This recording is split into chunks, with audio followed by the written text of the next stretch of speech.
incorporates all of these concepts. Dr. John Bowling, he's a psychiatrist, one of the few that I hold up and talk about high praise. Anyway, the brother does work around the concept of the soul in relation to doing healing. He spent some time in Nigeria, in Abeokuta, and has written some papers and has a perspective on how these things interface. Another important notion in Afrocentric philosophy that has remained to our discussion is the idea that the individual does not exist alone, that we are a part of something, that we are a part, again, of our ancestral past, but that we are a part of our collective community. Not this whole individualistic. You see, one of the problems with European American psychology is that there's such an emphasis on the individual divorced from everything. And so, of course, that causes tremendous contradiction. That's one of the reasons why family therapy is taking such a long time for family therapy to really go into the ground in their system. I see everybody getting a little hot here, so I'm going to move and try to close. What I want to talk about a little bit before I end my discussion here is how in psychotherapy we use these concepts.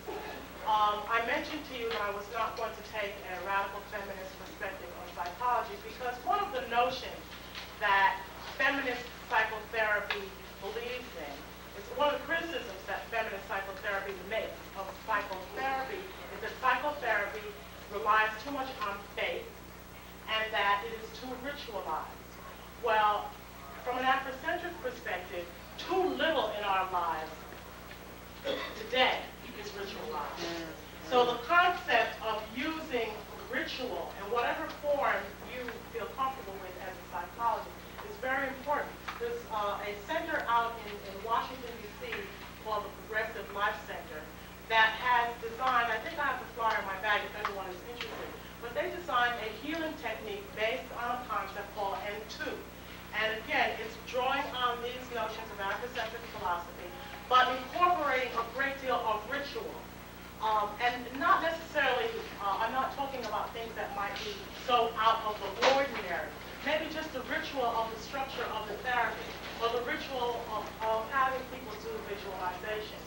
But there are many options that are available to us once we come from a perspective that is more relevant to who we are culturally.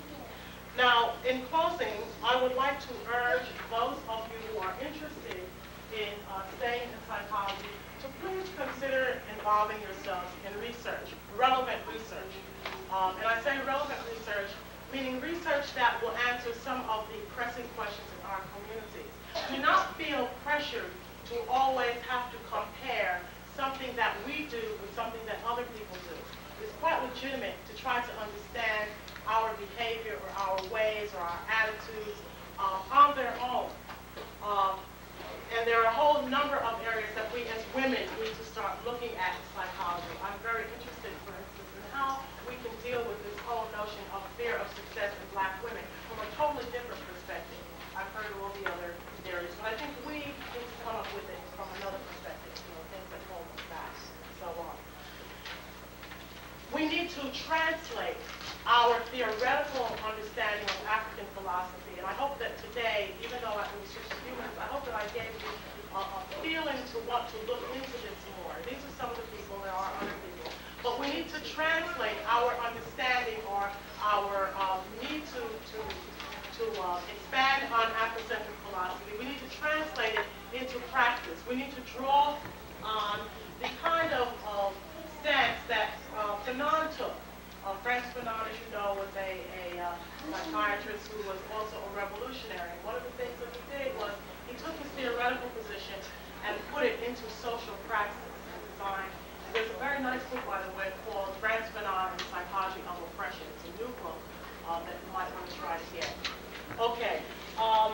The other point that I want to make is that the experience of being in graduate school, of being in the field, varies from person to person somewhat. Yes, indeed, we encounter racism.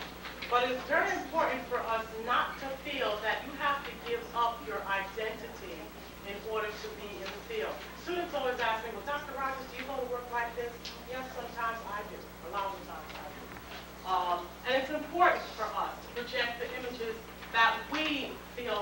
comfortable for us in terms of our identity, and not to allow other people to lock us into very narrowly defined roles, especially as Black women, because everyone would love to do that and give us, assign to us tasks that we may not necessarily feel are important for our destiny. Another area that I hope that those of you who are interested in psychology will embrace is the area of values clarification. So often we operate out of values that have nothing to do with us. In order to really realize our destiny, to develop our character, we need to be very clear about what values are ours and what values are a part of the process of evolving, of evolution, as opposed to keeping us locked into a status quo. I was very fortunate to attend the Institute out of Delphi at a time when it had a very active so-called minority committee. I really dislike that term tremendously, and I think we ought to stop saying it because, again, drawing on an Afrocentric perspective, what we say takes on a certain life of its own. So we are not minorities.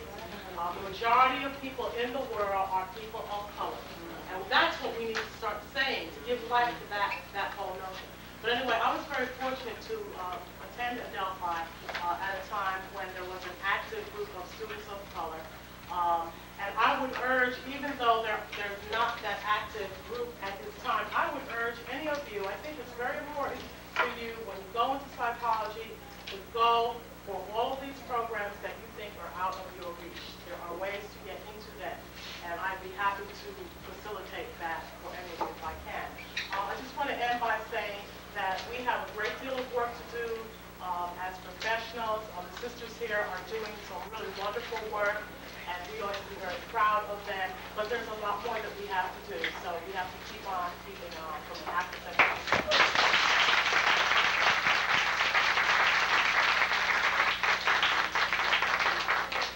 Thank you, Dr. Rogers. That ends, that was the last member of our panel.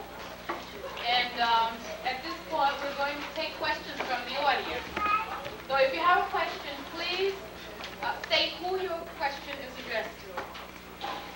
And ask your question.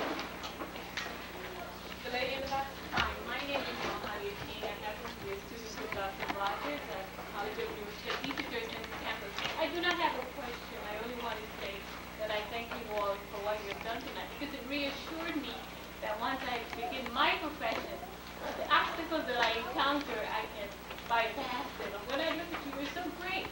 You know, you gave so much food for thought. And most of all, it was so much for us as Black women to take in, to know who we are, where we're going, and that the 91st is, taking up the 90s is ours. We have to work towards it. And I thank you.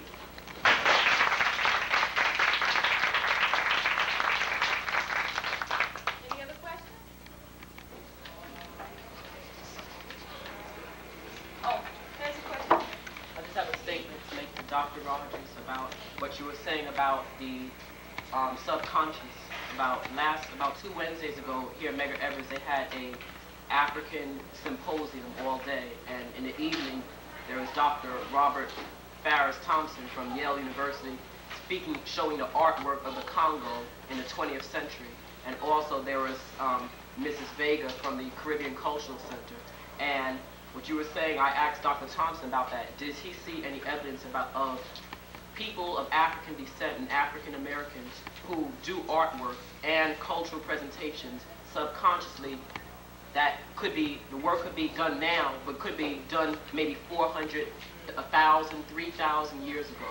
So, and also about rituals, what you were saying, a lot of the rituals that we perform today, just like even waking, people have this fear of rituals or it's something with magic or something, but when you wake up, everything you do before you go to work, clean, eat breakfast, that's a ritual. When you say a prayer before, these are all rituals. And when you, let's say like some people who are into spiritualism, when your parents tell you to put a cup of water by your bedside before you go to sleep and empty it in the morning, that's a ritual yourself, and you wouldn't know. When your grandmother tells you to sweep something out the door, these are all rituals. So it's like what you said, ritual may be a good way of therapy, which by doing just by performing a ritual every day and just it might be all the time. If you're constantly doing it, it's not monotonous, but it's like a therapy in itself.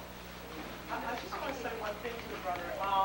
Recently there was a conference on African cultural retentions in art. And one of the persons who wrote a paper, did a presentation on that, if you're interested, is a man by the name of John Mason. He's here in Brooklyn. And if you call him, I can tell you how to get a hold of him. You can tell him that you're interested in this, and perhaps you can get a hold of that. Student of Dr. Rogers, and I'd just like to enhance on what she said before, that you have a good, strong nucleus here, and I can only envision another decade or two, well, where this will explode and make something great.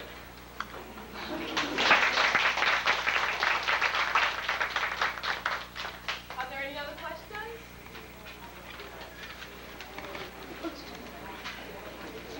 Yes. My question is directed to Vanessa King. Dean, sorry. I would like to know, right now I'm currently going to social work at Columbia, and I would like to know how can I supplement cross-cultural counseling courses at other universities, because that's what I'm particularly interested in. And I've noticed that there's a lack of these courses pertaining to not only people of African descent, but people of Latin descent, people of Asian descent, cross-culturally dealing with different cultures and how that is received within I don't like to say therapist, but that type of setting, how you have to deal with someone of Puerto Rican culture different from someone from of Asian culture, different from someone from an African American culture. I would like to know, where can I get courses that can supplement these things on my own? Because I know the university is definitely not going to offer those things. It's really unfortunate that most training schools in their areas, they do not really offer those courses. Some of we have at City University, City Colleges, one or two courses at two city colleges, one. So it's like you have to go beyond the classroom. And as Dr. Rogers said, you really have to go to a lot of readings. If you become involved in the various associations, particularly Black psychologists, Black social workers, I'm sure you can get more information and go to various conferences that deal with those particular issues. Every year, the Association of Black Psychologists hosts a conference in August where all of those issues of training come up. Dr. Rogers? Yeah, I wanted to add something to that. Sister, you're fortunate that you're involved because Robert Carter and all those people are at TC. As a matter of fact, the conference on cross-cultural counseling and psychotherapy that was held a couple of weeks ago was well attended by people of African descent and other people of color. So what you might want to do is to get in touch with them. But also, there is a international counseling center in Washington that every year sponsors a cross-cultural conference that is attended by, and you can look at this, take the information, that is attended by social workers and other people in the field. This area is really developing right now, and what we need, however, are more people of color, because what's happening is that many European Americans are getting the funds to do this work. I'm glad they're doing it, but we need to be doing it. We can't say anything about they're doing it because we're not doing it as much. So I can give you some names of people to contact in various areas because that's the specialty area that I have. And I have some papers that I can give you on Latino and Asian populations as well. Also, I just wanted to add, with respect to these conferences, a lot of them you will find have fees. There are special grades for students, and sometimes if you get some kind of a letter from your program, you can get the fee waived. So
Medgar Evers, and I repeat a poem that's dedicated to all my students of Medgar Evers.